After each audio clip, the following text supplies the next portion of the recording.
नमस्कार, मैं हूं अखिलेश पांडे और आप देख रहे हैं सी न्यूज़ भारत। वक्त हो चुका है न्यूज़ बुलेटिन का। इस बुलेटिन में हम खबरों की शुरुआत करेंगे बुलंदशहर से, जहां कृषि उपकरण घोटाले के खिलाफ खोला भारतीय किसान यूनियन ने मोर्चा। फिर देखेंगे कि कहां अलाव और रैन बसेरे की व्यवस्था कर गरीब लोगों को राहत दिलाए जाने की जा रही है लगातार कोशिश। साथ ही बात करेंगे झारखंड की, जहां ब्लैक लिस्टेड टैंकर से हो रही थी चोरी के डीजल की आपूर्ति। और भी तमाम खबरों पर आई विस्तार से करते हैं चर्चा। बलिया से खबर है, जहां दोपहर थाना क्षेत्र के एक गांव में मनबड़ों ने गांव के ही एक लड़की की फोटो को फेसबुक पर वायरल कर दिया। लड़की के परिजनों ने जब इस मामले की शिकायत थाना प्रभारी से की तो मनबड़ ने लड़की को डराने के लिए फिर फेसबुक पर हथियार लहराते हुए अपनी फोटो को भी पोस्ट कर दिया। हैरानी तो तब हुई जब थानेदार ने थाने बुलाकर किसी कार्यवाही से उसे घर भेज दिया। सवाल खड़े होते हैं कि क्या पुलिस भी इससे डर गई है और पैसा लेकर ऐसे अपराधियों को छोड़ रही है। क्या मामला? हमारा लड़की के फेसबुक पर फोटो लोग छोड़ते थे। जी जी जी। हमको जानकारी हो गया हाँ जी जी। तो हम थाने पे गया। हाँ, कौन थाने? दोपहर थाने पे। हाँ, कितने दिन पहले? 2 महीना पहले गए थे। हाँ, फिर क्या हुआ? तो वहाँ से वो लोग बोले कि आप चले जाइए बलिया। जी जी जी। हाँ, एसपी के पास। हाँ हाँ एसपी के पास हम गए तो वहाँ पर एसपी साहब उनको साइबर सर्विलांस वालों को जी जी जी दे दिए। जी जी जी। इसको जांच करो भाई। जी जी जी। वो लोग जांच किए थे। जी जी जांच करके हमको कुछ बताए नहीं, बोले कि दोपहर थाना पर जाइए आप लोग।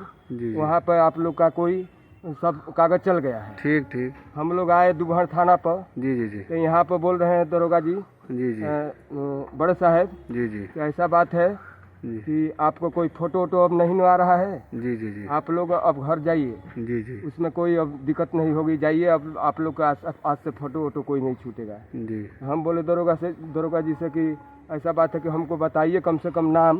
जी जी। तो बोल रहे हैं कि जाइए उससे कोई मतलब नहीं है। फिर 3-4 दिन 10 दिन 8 कौन दरोगा थे? कहाँ के दरोगा थे? दोपहर थाने का। तब फिर क्या हुआ? वो बोले कि ऐसा बात है कि जाइए। 2-3 बार हमको टरका दिए जी जी कि कल आइए तो परसों आइए। जी जी उसके बाद में बतैबो किए जी जी कि भाई यही आदमी किया है। जी जी जी। उसके बाद उस पर कार्रवाई कोई नहीं हुई। फिर क्या हुआ? और उसके बाद जान जाइए कि हमारा तब फिर क्या हुआ? रविवार के दिन हम लोग गए जी। तो वहाँ कई तारीख को? 9 तारीख को। जी जी तो वहाँ पर हम लोग दिखाए जो स्टेटस पर लगाता था ये थी जो कट्टा का हथियार का जो सीन। जी। उससे क्या आपको क्या परेशानी हो गई? हमको परेशानी यही हुआ कि वो लोग धमकी दे रहे थे कि लड़की को जान से मार दिया जाएगा। जी जी। हाँ, अब हम लोग डर गए। जी जी। फिर आए थाने पे। जी जी जी। उसके बाद हम लोग बोलते रह गए, कोई अभी तक सुनवाई नहीं है। तब दरोगा जी कुछ किए नहीं उसमें? दरोगा जी अभी कुछ नहीं कर रहे हैं। वो बोल रहे हैं कि जाइए हम इसको मामला का हल कर उसे थाने पे बुलाए थे? हाँ, जिस थाने पे बुलाए थे। हाँ, तो थाने पे कोई कानूनी कार्रवाई उनके खिलाफ नहीं हुई? कुछ नहीं हुई। वो लोग बोल रहे हैं कि ये एक खिलौना है। कौन बोला? दरोगा जी बोल रहे हैं। तो उस पर कोई कार्रवाई नहीं की? कोई कार्रवाई नहीं है। क्या वो खिलौना था? अब वो तो बोल रहे हैं तो उनको बात मानना ही पड़ेगा ना। आपको क्या दिखाया वो परिजन ने? क्या उसके परिजन ने क्या कहा? हम तो कहते हैं कि वो सचंती है। सचंती है। हाँ, कहाँ से कि जिससे दिखाता हो, कोई भी आदमी से दिखाता हो तो बोलता है कि सचंती है। कैसे बोल दिया कि चिरई मरवा है। बलिया से सी न्यूज़ संवाददाता राजू गुप्ता की रिपोर्ट। उत्तर भारत में चल रहे शीतलहर के बचाव के लिए सरकार के द्वारा अलाव और रैन बसेरे की व्यवस्था कर गरीब लोगों को राहत दिलाए जाने के लिए भरपूर कोशिश की जा रही है। वहीं जनपद फिरोजाबाद की तहसील सिरसागंज प्रशासनिक अधिकारियों के द्वारा सरकार के आदेशों को नजरअंदाज किया जा रहा है। प्रतिनिधि के द्वारा नगर में अलाव का अवलोकन किया जा रहा है और ज्यादा से ज्यादा अलाव अपने निजी खर्चे के आपस में चंदा इकट्ठा कर अलाव लेकर गए हैं। हमें तो अलावा आपको निजी है कि नगर पालिका की तरफ से है? निजी। नगर पालिका से अलावा लगे थे? पहले लगते थे? नहीं, पहले लगते थे? लगते थे, भाई नहीं। कतई किसी से एक भी दिन नहीं आया अभी तक? क्या नाम है आपको? आप बताओ भाई जो अलाव नगर पालिका की तरफ से लगे या? अरे निजी अलाव वैसे तो घर की लकड़ियाँ मंगाई हैं। हाँ वकील साहब, आपका कह रहे हैं इस संबंध में अलाव के बारे में? या तो कोई अलाव यहाँ चौराहे से और अराउंड रोड पे क्या क्षेत्रीय इंटर कॉलेज तक किसी अलाव कोई व्यवस्था नहीं है। ये तो इनके व्यक्तिगत जिनके दरवाजे पे बैठे हैं वही लोग अपनी लकड़ी मंगाते हैं और उसी से अलाव जल रहा है, उसी पे हम लोग बैठ जाते हैं। और तमाम जो गरीब टाइप के वैसे लोग गरीब तबके के लोग हैं उनके लिए रात को 9-10 बजे तक ये अलाव जलता रहता है। इनकी खुद की व्यवस्था है। फिरोजाबाद से सी न्यूज संवाददाता निर्विकार की रिपोर्ट। ग्राम पंचायतों में बन रहे आवासों में धांधली का मामला सामने आया है। बंगरा प्रखंड ब्लॉक के ग्राम पंचायत कगर का मामला है, जहां पर आवास योजना में धांधली करके एक पात्र व्यक्ति को अपात्र बना दिया गया है। ग्राम कगर में निवासी सुंदर परिहार बचपन से ही अनाथ हैं। बचपन में ही इनके माता पिता गुजर गए थे। पालन पोषण इनके दादा ने किया है। सुंदर मेहनत मजदूरी करके अपना जीवन यापन कर रहे हैं। इनके पास रहने के लिए कोई पक्का घर भी नहीं है। बचपन से लेकर अभी तक कच्चे घरों में रहते आए हैं। जैसे तैसे इनका आवास योजना में नाम आया, लेकिन ग्राम विकास अधिकारी द्वारा पात्र सूची से इनको अपात्र बना दिया गया। ग्राम पंचायत के सचिव वीर सिंह यादव का कहना है कि ये व्यक्ति पात्र नहीं है। इनके दादाजी का आवास बना हुआ है, लेकिन बड़ी बात है कि सुंदर अपने घर में अलग अपनी पत्नी के साथ कच्चे घर में रहते हैं। कच्चा घर है, ये किसका है? जी प्रहार साहब का। अच्छा, इनका प्रहार का है। तो क्या लगता है ये सुंदर प्रहार। सुंदर प्रहार का है? क्या लगता है इनका कोई पक्का घर और भी है कि यही कच्चा घर है? इनके ये कच्चा घर नहीं तो यही है। इनके पास कोई पक्की छत है? नहीं। तो इनको इनकी पात्रता सूची से इनको हटा दिया गया, ये इन्होंने आरोप लगाया है। आपका क्या नाम है? आप कहाँ के रहने वाली हैं? हमारा नाम किरण है और कगर के रहने वाले हैं जी। अहरवाल है। क्या कहना चाह रही हैं आप? हम ये कहना चाह रहे हैं कि जो पात का है उसको तो मिलता नहीं है, और जो गैर पात का है उनके मकान बन रहे हैं। और 2-2 मंजिल है मकान, गाड़ी है, सब कुछ है, जिनके रोजी रोटी भी नहीं है, उनका मकान भी नहीं मिल रहा है। और जी के बने बनाए हो तो वो काट भी देता, अपना काम बना लेता आदमी। तो ये पीछे मकान किनका है? ये तो उनका है खंगार जी का, हम वैसे परहार जी का। जो पात्र नहीं है उनको आवास दिया जा रहा है। ये पात्र में है, भरतलाल भी एक बार पात्र में था, इन दोनों को हटा के इनको अपात्र कर दिया है। अच्छा अच्छा, तो क्या लगता है किन लोगों ने इनको अपात्र किया है? ये सब सेक्रेटरी वगैरह इनको रिश्वत न मिलने की वजह से हो रहा है। अच्छा अच्छा, जो कौन पैसा लेता है? हर कोई सेक्रेटरी भी कहता है कि हमको चाहिए। हर कोई अगर जो भी आवास बनवाएगा उनका वो कहेगा कि मुझे 10,000 चाहिए, 20,000 चाहिए। आके यहाँ पे सर्वे होना चाहिए, किस बात के पैसे चाहिए? जजमान भी कहता है 1,20,000 रुपए में क्या मकान बन जाएगा? इस महंगाई के जमाने में कुछ नहीं बनने वाला है। रिश्वत लगती है वो अलग से? हाँ, रिश्वत अलग से। 20,000 उनको चाहिए, 1 लाख मिलेगा जिसका आवास बनेगा। हर कोई ये करप्शन मांगता है, वो कहाँ से बनेगा? कहाँ के रहने वाले हो? कगर की। क्या समस्या आ रही भाई आप लोगों को? अब मेरी समस्या ये है कि मैं बात में था, मेरा उसमें नाम था लिस्ट में, तो हमारा आपात करके वो घोषित कर दिया, पात्र में थे तो, और सिक्योरिटी पैसे मांगने की बजाय पैसा नहीं दिया तो उसने आपात कर दिया। और जो बिजमुआन है वो भी पैसा मांगता है। हाँ। कितने पैसों की मांग कर रहे लोग? 5-5 हज़ार की हैं? 5-5 हज़ार, वो 10,000 मांग रहा है। सिक्योरिटी बीएन सिंह यादव है, कौन है? हाँ। हाँ, वो 10,000 मांग रहा है और 5-5 हज़ार कौन कौन मांग रहा है? ये काकू वो बिजमुआन। झांसी से सी न्यूज संवाददाता धीरेन्द्र सोनी की रिपोर्ट। चतरा के टंडवा थाना क्षेत्र में संचालित सीसीएल की आम्रपाली कोल परियोजना में चोरी के अवैध डीजल की कालाबाजारी और आपूर्ति की बड़ी साजिश का खुलासा हुआ है। Petrol pump dealer association Chatra जिला इकाई के अध्यक्ष शुभम सिंह और सचिव अरविंद सिंह समेत अन्य प्रतिनिधियों के द्वारा पकड़े गए अवैध चोरी के डीजल लदा 2 टैंकरों को जब्त दस्तावेजों ने कोयलांचल में हड़कंप मचा दिया है। फर्जी दस्तावेज पर डीजल लोड टैंकरों को पकड़कर पेट्रोल पंप एसोसिएशन के प्रतिनिधियों ने सिमरिया पुलिस को सुपुर्द कर दिया है। टैंकरों से बरामद दस्तावेज के मुताबिक इंडियन ऑयल के ब्लैक लिस्टेड टैंकर समेत पकड़े गए दोनों टैंकर को कानपुर से धनबाद जाना था, लेकिन ये दोनों टैंकर चतरा जिले के सिमरिया थाना क्षेत्र में पकड़े गए हैं। पिछले कुछ दिनों से लगातार ये जानकारी हो रही थी कि यहाँ पे अम्रपाली जो कोल माइंस है उसमें अवैध तरीके का डीजल का उपयोग हो रहा था। इस पर गहनता से जब हम लोगों ने जाँच किया तो जाँच करने के बाद रोड में अपनी छापेमारी टीम को रखा गया था कि जो सूचना दे तो पता चला कि 2 तेल का टैंकर जा रहा है इस रोड से सिमरिया से टंडवा रोड पे अम्रपाली की ओर। ये दोनों टैंकर में अवैध तेल रखा हुआ है, जिसका हम लोगों ने जांच किया। कागज़ लेने के बाद पुलिस प्रशासन को खबर करके और यहाँ पे जांच का अनुसार कार्रवाई में दिया गया है। अम्मे माइनिंग के नाम पे, धनबाद के नाम पे इसका कागज़ है जो कि हमको लगता है फर्जी। ये गाड़ी है, कानपुर से निकला था डीजल, रांची के लिए ये कागज़ बना था, लेकिन ये कागज़ में रांची तक का बना, रांची से धनबाद का बना, लेकिन अवैध तरीके से इसको टंडवा में खपाया जा रहा था। पता नहीं इसमें लपकुल हुआ रहा है, वो अलग अलग तेल कंपनियों का टैंकर का जो तेल है उसको चोरी करके और उसको यहाँ पे इस्तेमाल किया जाता है। यहाँ पे जो अम्रपाली माइंस में जो इनका काम चल रहा है एमए माइनिंग का, उसमें इसको अवैध तरीके का डीजल का इस्तेमाल कर रहे हैं ताकि उनका बचत हो। भारत सरकार के नियम का उल्लंघन हो रहा है, झारखंड सरकार के राजस्व का नुकसान है। साथ ही साथ यहाँ के स्थानीय डीटीओ के अधिकार का ये मामला है, जाँच का वो करेंगे। और यहाँ पे वैट कमिश्नर मेरा साहब है, उनको हम लोगों ने इसकी सूचना दे चुका है। महीने का लगभग झारखंड सरकार को टैक्स के रूप में 150 करोड़ का नुकसान है इससे। ठीक है, ये 1 लाख लीटर से ऊपर का खपत अम्रपाली कोल माइंस में होता है, माइनिंग क्षेत्र के अंदर का। क्या बोले आपको? आपका जो 2 टैंकर पकड़ा गया है यहाँ, ये कहाँ से कहाँ जा रहा था? कौन टैंकर? आप पहले बात तो समझ लीजिए, हम अभी क्या बोले आपको? क्या जानकारी मिली? आप यहाँ आए हैं लोगों से बात करने, क्या जानकारी मिली आपको? आप कुछ भी पूछ रहे हैं बिना इसका। आप हमको जानते हैं? आप ही तो बोले कि हम झा जी हैं, मामबे के एम्प्लॉय आप हैं। मेरा पूरा नाम नहीं जानते। आप ही बता दीजिए ना। मैं बता दूंगा। आप यही चीज बोल दीजिए कि हमको नहीं बोलना है। हम क्यों क्या बोलेंगे? हम कुछ जानेंगे तब तो बताएंगे आपको। आपको कुछ नहीं पता है कि चोरी का डीजल वहाँ खपा रहे थे, सही बता दीजिए ना। आप हमसे ज़्यादा बढ़िया सब कुछ जानते हैं तो आप ही सब कुछ बता दीजिए। हम जो चीज़ आप जो रिकॉर्ड कर रहे हैं हमको आप हमसे मिले हुए हैं पहले? काहे का मिलेंगे? तो काहे मिलेंगे? तो आप कैसे जान रहे हैं कि हम क्या है नहीं है? अच्छा, आप कैमरा पहले हटा लीजिए। अरे भैया आप बता दीजिए ना। ऑफ रिकॉर्ड क्या बात करेंगे आपसे? ऑफ रिकॉर्ड क्यों बात करें आपसे? हम आपसे बात ही नहीं कर रहे हैं। हम तो आए हैं, हम गाड़ी आए मामबे के। अभी आप बोले ना झा जी। सर जी आप पहले। झारखंड से सीनियर संवाददाता लकी की रिपोर्ट। खबर महाराजगंज से है, जहां जनपद में ब्लॉक मिठौरा परिसर में जल जीवन मिशन के तहत विकासखंड मिठौरा के 20 ग्राम सभाओं के 260 व्यक्तियों को 2 दिवसीय प्रशिक्षण दिया गया। मुख्य अतिथि श्याम सिंह रहे। उन्होंने कहा कि हर घर को शुद्ध पेयजल उपलब्ध कराने के उद्देश्य से प्रशिक्षण दिया जा रहा है।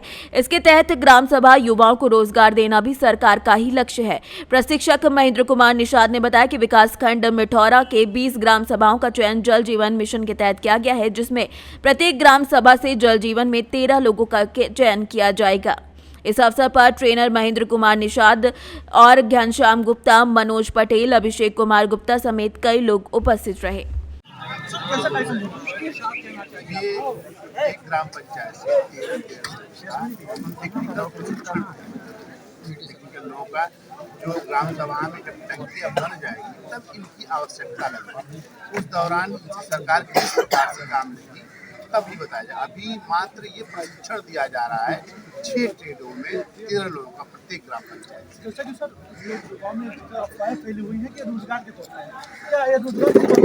देखिए, रोजगार के तौर पे सरकार की रोजगार सृजन नीति के तहत इनको रोजगार तो दिया जाएगा, लेकिन रोजगार का प्रकार कैसा होगा अभी कोई जानकारी नहीं। हमने अभी बताया है कि आप। महाराजगंज से सीनियर संवाददाता आशुतोष द्विवेदी की रिपोर्ट।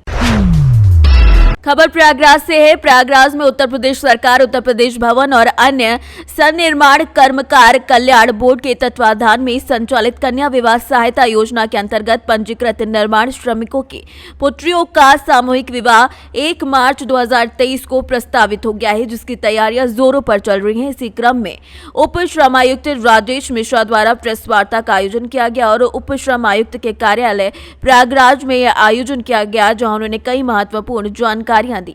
कितने जोड़ों के लिए है, क्या ये पूरा रहने वाला है, क्या है पूरा कार्यक्रम का विवरण क्या है? पूरा कार्यक्रम मैं आपको बताना चाहता हूँ कि संगम के तट पर परेड ग्राउंड पर 1 मार्च को मौसम बहुत अच्छा होगा। उस समय हम लोग पूरे प्रयागराज मंडल के जो 4 जिले हैं सभी में जो हमारे भवन एवं अन्य सन्निर्माण कर्मकार हैं, जो हमारे 1 वर्ष से पंजीकृत हैं, उनकी बेटियों के लिए या वो स्वयं अगर विवाह योग्य है तो उनके विवाह के लिए एक भव्य आयोजन करते हुए सामूहिक विवाह का हम लोगों ने प्रस्ताव रखा है।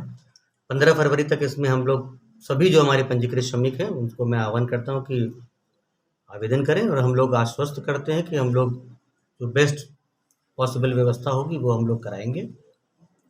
ज़्यादा से ज़्यादा लोग आएँ। हम उम्मीद कर रहे हैं कि कम से कम 2000 जोड़ों की शादी हम लोग इसमें करवाएंगे। कुछ राशि भी आप लोग देंगे इनको? और इसमें हम लोग 65,000 रुपये उनके खाते में विवाह के बाद, और 10,000 रुपये पहले उनके खाते में, 5-5 हज़ार रुपये वर और वधू के जोड़ों के लिए ताकि वो खरीद कर विवाह में अच्छे से शामिल हो सके। जोड़ों के लिए धनराशि पहले ही उनके खातों में भेजी जाएगी। अभी तक कुछ आपके पास आए हैं रजिस्ट्रेशन, कब तक चलेगा? हमारे पास करीब अभी 400 आवेदन हैं जिनकी जांच हम शुरू करा रहे हैं और हमें उम्मीद है कि आगे और भी आवेदन जैसे जैसे आपके माध्यम से लोगों तक बात पहुंचेगी तो और भी इसमें लोग विवाह के कार्यक्रम के लिए योजनाएं क्या हैं? आप जैसा कि अभी बता रहे थे बारात और ये सब सारी चीज़ें। विवाह में हम लोगों ने जो प्लान किया है उस हिसाब से बड़े हनुमान जी से हम लोग बारात निकालेंगे और जैसे घोड़े और सबके साथ बारात निकालते हैं हम कोशिश करेंगे कि उसी तरह से बहुत अच्छे से बारात निकालें। और खाने से लेकर के पंडित मौलवी हर धर्म की हम लोग जिस भी धर्म के जोड़े होंगे उसके हिसाब से उनके रीति रिवाज के हिसाब से विवाह की व्यवस्था करेंगे और हर वो चीज़ जो उस धर्म में लोग करते होंगे उसका हम लोग पूरा ध्यान रखने के प्रयास करेंगे। अच्छा, दूसरी एक बड़ी योजना आप लोग ला रहे हैं बच्चों के लिए, श्रमिकों के बच्चों के लिए, क्या है ये? प्रयागराज से सीनियर संवाददाता आयुष श्रीवास्तव की रिपोर्ट। राजस्थान के बकानी में बस स्टैंड हॉट चौक परिसर में मुख्य सड़क मार्ग विकास, जलदाय, विद्युत विभाग और सार्वजनिक निर्माण विभाग, कृषि उपज मंडी और समस्त शिक्षण संस्थाओं की ओर जाने वाले सड़क मार्ग पर मकानों और दुकानों के सामने अवैध अतिक्रमण होने पर हर रोज वाहनों का जाम लगना प्रशासन की अनदेखी के चलते आमजन को काफी परेशानियां उठानी पड़ रही हैं। एम्बुलेंस को भी जाम में फंसने से काफी परेशानी उठानी पड़ती है। राजस्थान से सीनियर संवाददाता रमेश चंद की रिपोर्ट। खबर बुलंदशहर से, जहां कृषि उपकरण घोटाले में इसके खिलाफ भारतीय किसान यूनियन ने मोर्चा खोल दिया है। किसानों ने डिबाई एसडीएम समेत अनूप शहर शिकारपुर एसडीएम को ज्ञापन सौंपा है। डिबाई निवासी ट्रैक्टर एजेंसी मालिकों पर अन्नदाता के नाम पर करोड़ों की सब्सिडी हड़पने का आरोप है। जिलाधिकारी बुलंदशहर के निर्देश पर खुर्जा, अनूप शहर और डिबाई एसडीएम के द्वारा घोटाले की जाँच की जा चुकी है। फेरी वाले, चाय वाले, मजदूर और पटरी वालों के नाम से फर्जी खाते खुलवाकर करोड़ों रुपए का कृषि उपकरण का घोटाला किया गया है। डिबाई रेलवे रोड पे एक ट्रैक्टर की एजेंसी है, स्वराज ट्रैक्टर की, कैलाश ज्ञान मोटर्स के नाम से वो एजेंसी है। और उस एजेंसी के जो मालिक हैं दो, रंजन गुप्ता पुत्र मुकेश कुमार गुप्ता, शशांक गुप्ता पुत्र संजीव कुमार गुप्ता, इन दोनों लोगों ने तहसील स्तर पे नहीं, मैं कह रहा हूँ जिला स्तर पे एक बहुत बड़ा घोटाला किया है किसानों के साथ, जो भारत सरकार के सहयोग से राज्य सरकार तमाम किसानों के लिए जो कृषि उपकरण उपलब्ध करा रही थी और उस पर बहुत बड़ी परसेंटेज में सब्सिडी दी जा रही थी, जैसे कि बेलर, ट्रैक्टर, बहुत बड़ी सब्सिडी उस पर दी जा रही थी। लेकिन इन लोगों ने क्या किया है कि फर्जी किसान बनाए हैं। फर्जी किसान जिनके नाम पे 1 इंच ज़मीन नहीं है, वो मजदूर हैं, ठेल लगाते हैं, कोई जूस बेचता है। ये घोटाला और भी तहसीलों में किया गया है, डिबाई में किया गया है? ये घोटाला मेन रूप से तो डिबाई में करीब 250 करोड़ का घोटाला है, जिसमें तुम्हारे ये कृषि विभाग के तमाम अधिकारी, बैंक कर्मचारी, उनके खाते जो फ्रॉड खाते खुले हैं वो रात को 7 बजे 8 बजे भी खाते खुल गए। अभी जैसे आपने ज्ञापन दिया, तहसीलदार साहब को ज्ञापन दिया है, तो उसमें तहसीलदार की तरफ से क्या आश्वासन दिया गया? तहसीलदार साहब ने ये आश्वासन दिया है कि इस पर हम जांच करेंगे, या लखनऊ से एक टीम आई हुई है वो इसमें जांच कर रही है, पहले से कर रही है। लेकिन इसमें कुछ बिंदु ऐसे हैं जो छूट रहे हैं, जांच में नहीं आ पा रहे हैं। जैसे एक बिंदु ये है कि एक भूमिहीन व्यक्ति, उसकी फर्जी खतौनी बना दी जाती है। इस पर संज्ञान नहीं लेते तो अगला कदम क्या होगा? यदि अधिकारी इसमें संज्ञान नहीं लेते हैं तो 16 तारीख तक ही नहीं लेते हैं, तो 15 तक हम वेट करेंगे। नहीं लेते हैं 15 तक तो 16 तारीख को अनिश्चितकालीन के लिए हम डिबाई तहसील में धरने पर बैठ जाएंगे। आज ये किसान यूनियन के कार्यकर्ताओं ने जो ये ज्ञापन आपको दिया है, क्या मामला है और इस पर क्या कार्रवाई? हाँ, किसान यूनियन के पदाधिकारियों ने कृषि यंत्रों की जांच के संबंध में ज्ञापन दिया है माननीय प्रधानमंत्री महोदय को संबोधित करते हुए, और उनका ज्ञापन माननीय प्रधानमंत्री महोदय को यहाँ से प्रेषित कर दिया जाए और इसकी जाँच चल रही है। जो इसमें दोषी है उनके खिलाफ किसान यूनियन, किसान शक्ति के पदाधिकारियों ने जो आपको ज्ञापन दिया है, क्या मामला है, क्या इसमें? किसान शक्ति वालों ने जो ज्ञापन दिया है वो बेलर की जांच से संबंधित है। किसानों के जो बेलर प्रदान किया गया था सब्सिडी के दौरान, वो उनको मिला है या नहीं, इसके बारे में उनको कुछ संदिग्धता मालूम हुई है। इस संदर्भ में उन्होंने जांच के बारे में कि जांच चल रही है इसकी या नहीं, उस संदर्भ में ज्ञापन दिया है। ये है। बुलंदशहर से सी न्यूज संवाददाता नितिन सिंह राजपूत की रिपोर्ट। फिलहाल के लिए इस न्यूज़ बुलेटिन में इतना ही। देश दुनिया की तमाम खबरों के लिए देखते रहें सी न्यूज़ भारत। हर खबर आपके साथ, आपके हाथ।